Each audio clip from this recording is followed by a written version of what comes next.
Did you ever want to find out what Akihabara would be like if you had to strip people down to their underwear in order to kill creatures that are possessing them? Well, too bad! Akibas tripped the animation. Yes, this is a thing. And to top it off, it's based on a video game. One that I have never played, so I'm totally unqualified to judge it. It's not like I can judge it based on its own merits or anything. Oh wait, yes I can! It's not even an adaptation. It's just inspired by the game, so... Ha! Gloating aside, this series is weird, and I'm not just talking about the show itself. I mean the history behind it. The Akibas Trip series is mainly about the main character, usually an otaku, going to Akihabara only to get involved in a situation that forces them to strip down vampiric creatures in order to defeat them. In the original game, they are called Kagayashi, while they are replaced by Magaimono or Synthisters in the sequel, Undead and Undressed. Yes, that's the actual tagline. It's stupid, and I love it. However, this formula was changed up a bit in the third game, Akiba's Beat, which focused more on delusions and a Groundhog Day-like scenario. But screw that noise! We're talking about the anime! Let's do this! It first began its broadcast in January 4th of 2017, with Funimation starting a dub around the same time.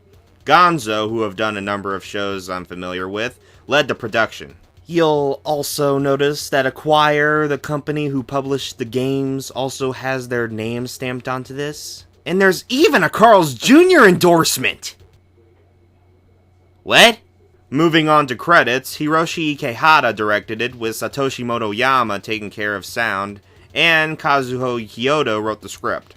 According to Anime News Network, art direction was done by Kenichi Tajiri and music composition was done by someone only known as Endo. Like Masaki Endo? No, just Endo. That saddens me. Me too, bud. Me too. I don't know any of Ikehata, Hyodo, or Tajiri's work aside from this, and as far as I know, this is the only show Endo has done music in. Motoyama, on the other hand, has credit for working on Death Parade in 91 Days. So, yeah, not off to the best start, at least not to me, but who knows, the show could turn out alright.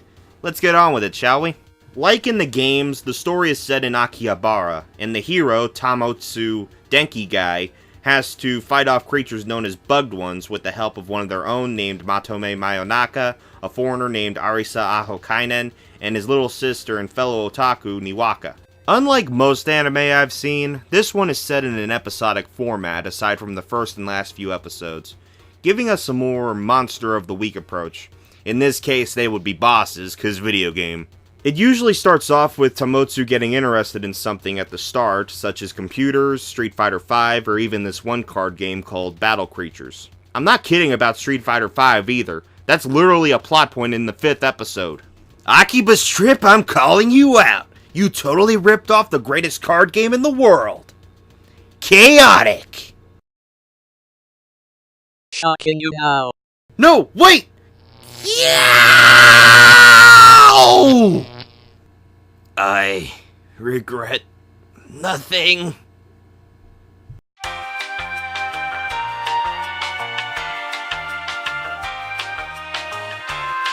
And we are back! So, despite there being a plot to drive the story forward, I got a feeling early on this would mainly be a comedy series, and would you believe I was proven right as I kept watching? This show is not really targeting Akiba's Trip fans, as it is trying to reach otaku culture as a whole, and there are a number of references strung throughout that support this, so whether or not the punchlines hit can be based solely on one's knowledge of what they are referencing.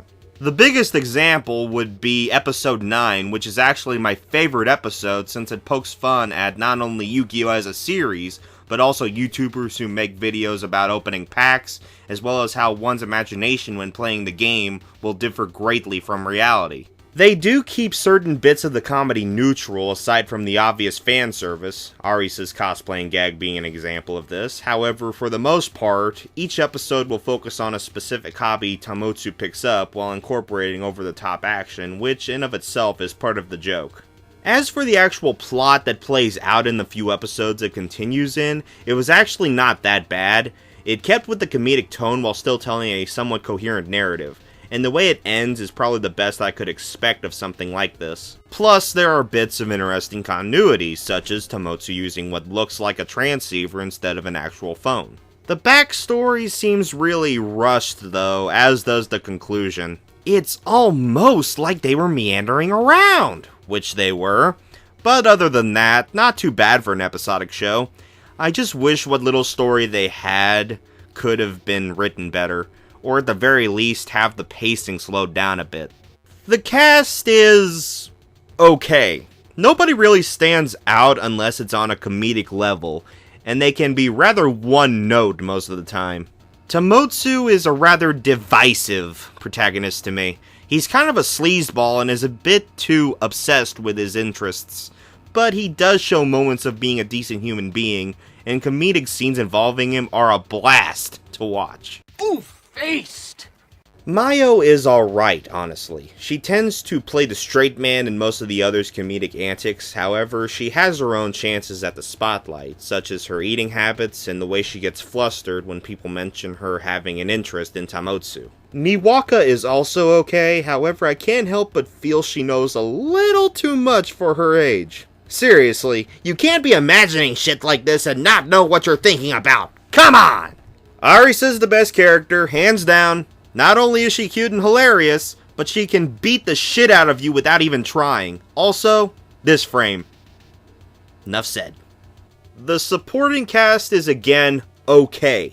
I'd say the only one who can be as funny as the main cast is the professor, since she tends to come up with the craziest ideas, and they end up working in the end. The villains are pretty hilarious at times too, having rather unique plans to take over Akihabara, and by unique, I mean ridiculous. Not much development is done aside from the main cast, and we mainly get some backstory to fill in the gaps. Not the worst thing in the world, but the show won't agree with most people who prefer strongly written characters. I can't help but like this show's art and animation. It's so fast-paced and crazy that it's hard not to get into. It's kinda like if Gainax and Trigger had a kid, and they ended up being as hyperactive as Naruto was before Shippuden, if that makes any sense. Then again, given that Hajime Mitsuda, who did some key animation on Panty and Stocking, ended up being a chief animation director and character designer for this, that doesn't really surprise me. I still do have issues with the way it looks, such as some designs being too basic, background characters looking like lazy middle school doodles, and some moments looking flatter than others. Also, ugly CGI! Ew. And how the hell are people recording these scenes? Aside from that though, the animation is pretty damn good here and really fits with the tone of the show. Like the animation, the sound design really fits the tone to a T. Some songs aren't going to leave even a blip on your radar though, but the ones that do really stick. The opening by Earphones, with a name I'm not even going to try and pronounce, is very upbeat and really captures the zaniness of the show. As for the ending themes, as in not just one, but many, they are rather mixed. There are a few of them I like, however there are also a few I only found to be okay. Saki Tosen was one of the better ending themes and was used more often than most. Then again, when 3 of the 4 main characters are voiced by the performers of said theme, that shouldn't be surprising. The ending theme's only real draw is the fact that most of them are done by idol groups, so take with that what you will. The acting was what made the comedic aspects so entertaining. Haruki Ishii made listening to Tomotsu's ramblings not only bearable, but actually really hilarious. And I fell in love with Arisa the moment she said to give her liver. Thank you for that, Yuki Nagaku. This show is simply amazing. Granted, the plot itself could use a massive overhaul in terms of writing, it works really well as a comedy. It knows how stupid everyone thinks it is and just goes with it, making this a fun ride from start to finish. I was actually conflicted on what score to give this, since the music can be rather forgettable, the story is kind of a mess, and the characters don't leave much to latch on to. But you know what? It was fun, knew what it was, and the better parts of the animation really made this an experience I'm not going to forget anytime soon. And since it didn't confine itself to being a simple game adaptation, it is a pretty accessible show to get into even if you're not an Akiba's Trip fan. I'm probably in the minority when I say this, but I'm going to give Akiba's Trip the Animation a 7 out of 10. It's a pretty close one though, and I'll admit, this show ain't for everyone. But if you like self-aware comedies and don't mind listening to upbeat idol songs, I definitely recommend giving this one a look. At the time of this video, you can find the series over on Crunchyroll with a dub available at Funimation. Anyway, that's all from me. Thanks for stopping by. I'm DaigoUKnow, and this has been Daigotaku. Hey Nawaka, your brother wanted me to tell you he was BLARG! Hey, I'm Batman. If you enjoyed this video, be sure to like and share it around. And if you like anime related stuff and want to see more, don't forget to subscribe for more content. Remember to turn on notifications! Also, don't forget to follow us on social media with links provided in the description. Be sure to comment down below and tell us what you think. We'll catch you on the next one. I am the Knight!